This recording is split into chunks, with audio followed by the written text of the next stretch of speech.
सियावर रामचंद्र की जय। उमापति महादेव की जय। पवन सुत हनुमान की जय।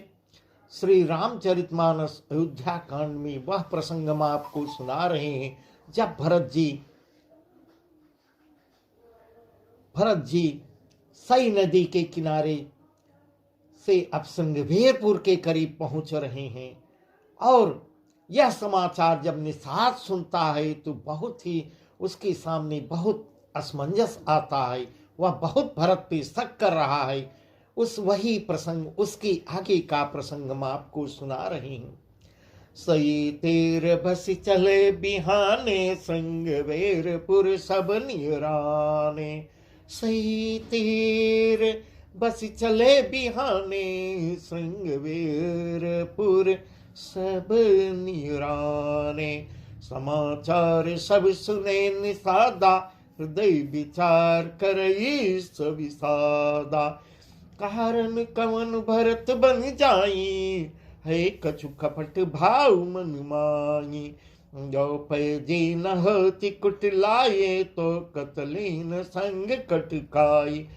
रात भर सई नदी के तीर पर निवास करके सवेरे वहां से चल देते हैं और सब श्रृंगवेरपुर के समीप जा पहुंचते हैं। और यह समाचार जब निषाद राज सुनता है तो वह बहुत दुखी होकर हृदय में विचार करने लगा। कारण जानना चाहता है कि क्या कारण है जो भरत बन को जा रहे हैं। कारण कवन भरत बन जाही, है कछु कपट भाव मन माही। जो पैजे न होती कुटलाई, तो कतलीन संग कटकाई। मन में कुछ कपट भाव नहीं है तो सेना लेकर, बहुत बड़ी सेना, विशाल सेना लेकर भरत क्यों जा रहे हैं। यदि मन में कुटिलता न होती तो सेना क्यों साथ में लिए हैं। ऐसा निषाद राज सोच रहा है। उसके मन में प्रश्न उठ रहा है। जानहि सानुज राम ही मारे, करूँगा कंटक राज सुखारी। भरत न राजनीति उरयानी, तब कलंकु अब जीवन हानि। सकल सुरासुर जुरहि जुझारा, राम ही समरन जीत निहारा। काया चरजु भरत अस करही, नहीं बिस बेली अमी फल फरही। समझते हैं कि छोटे भाई लक्ष्मण से श्री राम को मारकर, ऐसा निषाद राज मन में सोच रहा है कि भरत के मन में यही चल रहा होगा कि छोटे भाई लक्ष्मण समेत श्री राम को मारकर और सुख से निष्कंटक राज्य करूंगा। यहां थोड़ा निषाद का मन दूषित हो गया है और उसके मन में गंदे विचार उत्पन्न हुए हैं, जबकि भरत को वह पहचान नहीं पा रहा है। भरत ने हृदय में राजनीति को स्थान नहीं दिया, राजनीति का विचार नहीं किया, ऐसा निषाद सोच रहा है। तब पहले तो कलंक ही लगा था, अब तो जीवन से ही उनको हाथ धोना पड़ेगा। इस प्रकार निषाद अपने मन में सोच रहा है कि मैं इनको गंगा नदी के तट गंगा पार नहीं जाने दूंगा। सकल सुरासुर जुरहि जुझारा, राम ही समर न जीत निहारा। काया चरज भरत यस करही, नहीं बिस बेल अमी फल फरही। हम पूर्ण देवता और दैत्य वीर जुट जाए, देवता भी और दैत्य सब इकट्ठे होकर श्री राम को रण में जीत नहीं पाएंगे। क्या यह भरत को नहीं मालूम है। भरत जो ऐसा सोच रहे हैं इसमें आश्चर्य ही क्या है। विष की बेले अमृत फल कभी नहीं फलती। इस प्रकार निषाद राज सोच रहा है। आखिर में भरत की माँ तो कैकेयी ही है ना, वह ऐसा कैसे, उनके मन में ऐसा विचार नहीं आ रहा है कि देवता और दैत्य सब इकट्ठा हो जाएं फिर भी श्री राम को युद्ध में हरा नहीं सकती, रण में उनको जीत नहीं सकती। अस विचार गो ज्ञाति सन, कहे सजग सब हो, हथवा सहबरनु तरनी कीजे घाटारो। ऐसा विचार को जब सोचता है मन में, अपने जाति वालों से सब इकट्ठा करता है, उनको इकट्ठा करके कहता है सब कोई सावधान हो जाओ और नाव को हाथ में अपने कब्जे में कर लो, फिर उन्हें डुबा दो, सब घाटों को रोक दो, ये गंगा पार न होने पाए, हमारा इनका यही युद्ध होगा, किसी भी मेरे जीते जी गंगा पार नहीं होने पाएंगे। इतना बड़ा राम भक्त था वो। मेरे राम से लड़ने जा रहे हैं, मैं राम के कारण अपनी शरीर गंवा दूंगा, ऐसा निषाद सोच रहा है। हो सजो इलरो कहूँ घाटा ठाटों, सकल मरे के ठाटा, सन्मुख लो भरत संग ले, जियत न सुर सरी उतरन देऊ, जियत न सुर सरी उतरन देऊ। सुसज्जित होकर घाटों को रोक लो, इस प्रकार निषाद सोच रहा है। अब मैं अपने जीते जी लोग मरने की साथ सजा लो, अर्थात भरत से युद्ध में लड़कर मरने के लिए तैयार हो जाओ। इस प्रकार अपने सब भाई बंधुओं से कह रहा है कि युद्ध करना है, मर जाएंगे, मगर हम बिना जीते जी भरत को पार यहाँ से नहीं जाने देंगे। इस प्रकार भरत से मैं सामने मैदान में लोहा लूंगा, मुठभेड़ करूंगा और जीते जी उनको गंगा पार नहीं जाने दूंगा, ऐसा दृढ़ संकल्प निषाद कर रहा है। समर मरण पुनि सुर सर तेरा, राम काज छन भंग शरीरा, भरत भाई नृप मैं जननी चू, बड़े भाग यस पाई मीचू, स्वाम काज करी हूँ रन रारे, और जस धवली हूँ भुवन दस चारी, तजौ प्राण रघुनाथ निहोरे, दुहु हाथ मुद मोदक मोरे। युद्ध में मरना जीना, फिर गंगा जी का तट भी तो है, ऐसा अपने आदमियों से कहता। युद्ध में मरना जीना तो लगा रहता है, गंगा का किनारा है। और एक बात और सुना रहा है, श्री राम के काज के लिए, राम काज क्षण भंगुर शरीरा, राम का काम और क्षण भंगुर, यह शरीर तो क्षण भंगुर है, यह नष्ट होने वाली है, जो चाहे जब नाश हो जाए शरीर का। भरत श्री रामचंद्र जी के भाई हैं और राजा भी हैं, उनके हाथ से मरना भी हम लोगों को इस प्रकार से, मैं नीच जाति का और मैं नीच सेवक, बड़े भाग से ऐसी अगर मृत्यु भी यहाँ हो जाती है तो हम लोग उसे स्वीकार करें, उस मृत्यु को स्वीकार करें, परंतु अपने जीते जी भरत को राम के पास लड़ने के लिए हम नहीं भेज जाने देंगे, उनको गंगा पार नहीं जाने देंगे। स्वामी काज करी हूँ रंदारी, जस धवली हूँ भुवन दस चारी, तजौ प्राण रघुनाथ निहोरे, दुहु हाथ मुद मोदक मोरे। मैं अपने स्वामी श्री राम के काम के लिए रण में लड़ाई करूंगा और 14 लोकों को अपने यश से उज्जवल कर दूंगा। श्री रघुनाथ जी के निमित्त मैं अपना प्राण त्याग दूंगा। यदि भरत उनसे लड़ने जा रहे हैं तो मैं अपने जीते जी उनको पार नहीं होने दूंगा।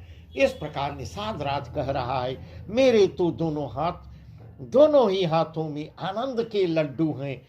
जीत गया तो राम सेवक का यश प्राप्त होगा, और हार गया, मारा गया तो भी राम की नित्य सेवा करूंगा। राम के कार्य के लिए मेरा मरण होगा, और भरत के हाथों मेरा, राम के भाई भरत के हाथों मेरा मरण होगा। साधु समाजन जा कर लेखा, राम भगत मह जा सुन रेखा, जाए जियत जग सो मही भारू, जननी जौवन बिटप कुठारू। साधुओं के समाज में जिसकी गिनती नहीं है और श्री राम के भक्तों में जिसका स्थान नहीं है, वह जगत में पृथ्वी का भार है, पृथ्वी का भार होकर व्यर्थ ही जीता है, ऐसा वह अपने आदमियों से स्वयं में सोच रहा है और अपने लोगों से कहता है। उसका जीना व्यर्थ है, वह माता के यौवन रूपी वृक्ष के काटने के लिए कुल्हाड़ा मात्र है। विगत विषाद निषाद पति, सबहि बढ़ायु छाव। समीर राम माग्यऊ तुरत, तरे कस धनुष सनाव, तरे कस धनुष सनाव। इस प्रकार श्री राम जी के लिए प्राण का समर्पण करके, निश्चय करके कि मुझे लड़ना है, अपने प्राण का समर्पण करके, निषाद रात विषाद से रहित होकर, और उसका उत्साह इतना बढ़ गया, बढ़ाकर अपने उत्साह को तथा श्री रामचंद्र जी को मन में सुमिरन करते हुए, उनका स्मरण करके, उसने तुरंत ही तरकस और धनुष और कवच मांगा है।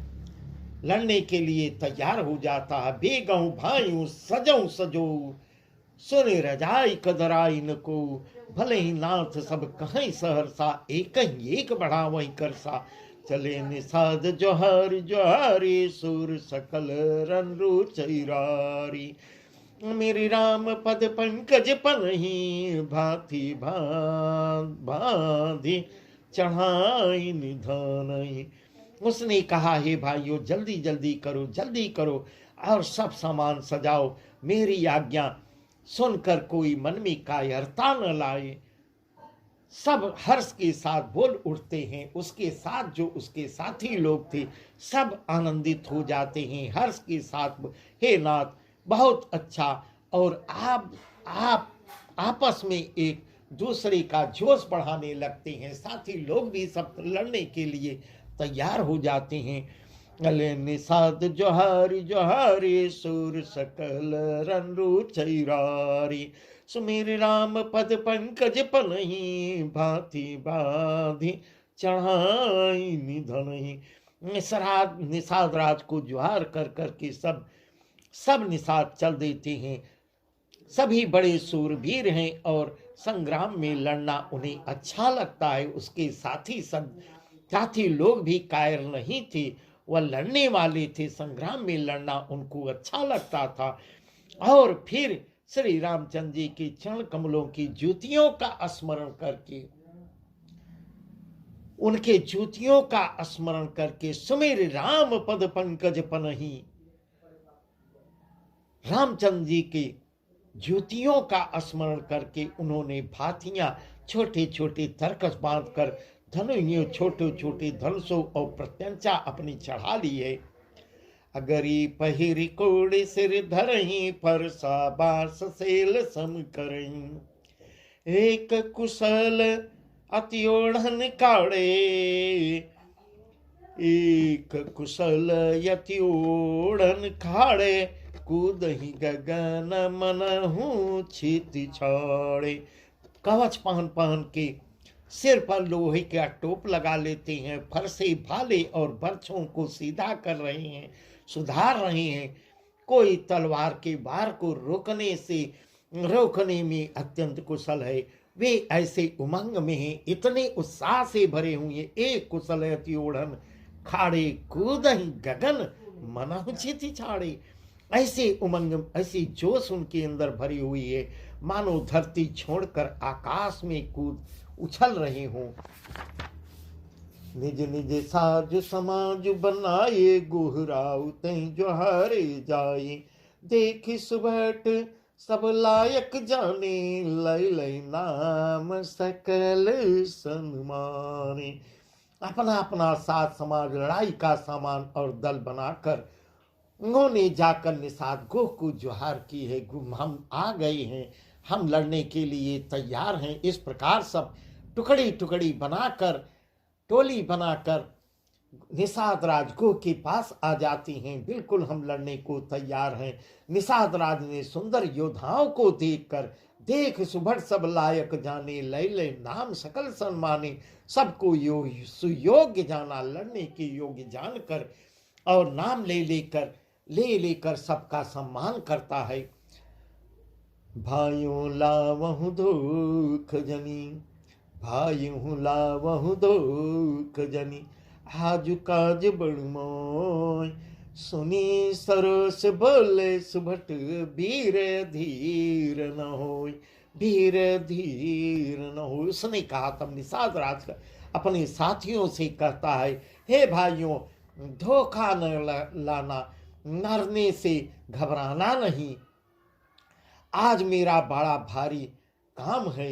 ऐसा सुनकर ऐसा सब बड़े योद्धा बड़े जोश के साथ बोल उठते हैं, हे वीर अधीर मत हो, हम तुम्हारे साथ हैं, अधीर मत हो, हम तुम्हारे साथ हैं। इस प्रकार उसके साथी लोग भी उस खड़े हो जाते हैं युद्ध करने के लिए। राम प्रताप नाथ बल तोरे, करहि कटक बिनु भट बिनु घोरे, जीवत पाऊ न पाछे धरही, रुंड मुंड मय में दिन करही, देखिन साधनाथ बल टोल, कहु बजाओ जुझाऊ ढोल, इतना कहत छींक भई बाए, कहु सगुनियन खेत सुहाए। इस प्रकार निषाद और उसकी सेना तैयार हो जाती है लड़ने के लिए। हे नाथ, इस प्रकार श्री रामचंद्र जी के प्रताप से और आपके बल से ऐसा उसके सेना वाले टुकड़ी वाले साथी लोग ऐसा कर रहे हैं। आपके बल से हम लोग भरत की सेना को बिना वीर और बिना घोड़े की कर देंगे, एक एक वीर और एक एक घोड़े को मार डालेंगे। और यहाँ तक नहीं, जीवत पाँव न पाछे धरही, रंड मंडमय में दिन करही, जीते जी पीछे पाँव मेरे हम लोगों के नहीं होंगे, अपने जीते जी पीछे नहीं मुड़ेंगे और अपने जीते जी उनको पार नहीं जाने देंगे। इस प्रकार ऐसा संकल्प कर रहे हैं। पृथ्वी को रुंड मुंडमयी, पृथ्वी को रुंड मुंडमयी कर देंगे, सिरों और धड़ों से छा देंगे। इस प्रकार सब एक अंदर अंदर अपनी कसम खा रहे हैं, लड़ने के लिए एकदम तैयार हो जाते हैं। तब देख निषाद नाथ बल टोल, कहे बजाए जुझाऊ ढोल। निषाद राज ने वीरों का बढ़िया दल जब सजा हुआ देखता है तब जुझाऊ लड़ाई का ढोल बजाता है, लड़ने के लिए ढोल बजाता है। इतना जैसे ढोल बजाने को करता है इतने में बाएं से बाईं ओर से छींक होती है। इतना कहते छींक भई बाएं, कहे सगुनियन खेत सुहाए। बाईं ओर से जब छींक होती है, सगुन विचारने वालों ने कहा कि खेत बहुत सुंदर है, जीत होगी, हमारी जीत होगी। तब उसमें एक बूढ़ा है, वह क्या बोलता है, बूढ़े एक कह सगुन बिचारे, भरत मिले न होई रारी, राम ही भरतु मनावन जाही, सगुन कहत असबेग्रहु नाई। इतने में जब छींक सुनता है, एक बूढ़ा का सगुन विचार के कहता है कि भरत से मिल लीजिए, भरत से मिलिए पहले, और भरत से मिलने में हमारी लड़ाई नहीं होगी, क्योंकि मेरे मन में यह उठ रहा है भरत जी युद्ध करने राम से नहीं जा रहे हैं, भरत जी मनाने जा रहे हैं। वह छींक बाएं हो रही है, ये इससे शुभ संकेत मिल रहे हैं। और सगुन ऐसा हमारा कह रहा है कि विरोध नहीं है, विरोध मत कीजिए। सुन गो कह नेक कह बूढ़ा, सा करे पछताई बूढ़ा, भरत स्वभाव शील बिनु बूझे, बड़ी ही तहानी जान बिनु जूझे। ऐसा जब बूढ़े के मुंह से निषाद राजगुह सुनता है, निषाद राजगुह ने कहा बूढ़ा ठीक कह रहा है, जल्दी में बिना विचारे सब काम बिगड़ जाता है, बिना विचार के कोई काम नहीं करना चाहिए। बिना विचारे तो मूर्ख लोग काम करते हैं, बाद में पछताते हैं। भरत जी का शील स्वभाव तो प्रभु भी प्रशंसा करते हैं भरत की तो श्री राम भी प्रशंसा करते हैं। भरत का शील स्वभाव बिना समझे बिना जाने युद्ध करने में हित की बहुत बड़ी हानि है। इस प्रकार निषाद राज को अब यह सोच रहा है, गाँव घाट भट समिति सब ले मरम मिल जाय, भुज मित्र अरे मध्य गति तस तब करी हम आय। इस प्रकार हे वीरों, अपने सैनिकों अपने साथ वालों से कहता है, हे वीरों, तुम लोग इकट्ठे रहो, इकट्ठे होकर छिप जाओ, सब घाटों को रोक भी लो, सब घाटों को रोको, मैं जाकर भरत जी से मिल के आता हूँ, उनका रुख देख कर आप लोगों को इशारा करूँगा, उनसे भेद और रहस्य लूँगा, तब इशारा करूँगा। इस प्रकार उनका भाव मित्र का है या शत्रु का है, यदि भाव मुझे पहचान में आ जाएगा तब हम आप लोगों को इशारा करेंगे, यह जानकर तब आकर वैसा उसी के अनुसार प्रबंध करूँगा। इस प्रकार आज का प्रसंग यहीं तक। आगे का प्रसंग तो बहुत ही सुंदर है। गोह निषाद राज भी भरत से गले मिलेगा, सबके माताओं के पैर छुएगा, गुरु वशिष्ठ के पैर छुएगा। गोह को भरत को पहचानने में संदेह हुआ, जबकि भरत इतने बड़े राम भक्त हैं, संसार में न कोई हुआ है न होगा। इसका वर्णन आगे है, जो हम आपको आगे सुनाएंगे। सियावर रामचंद्र की जय।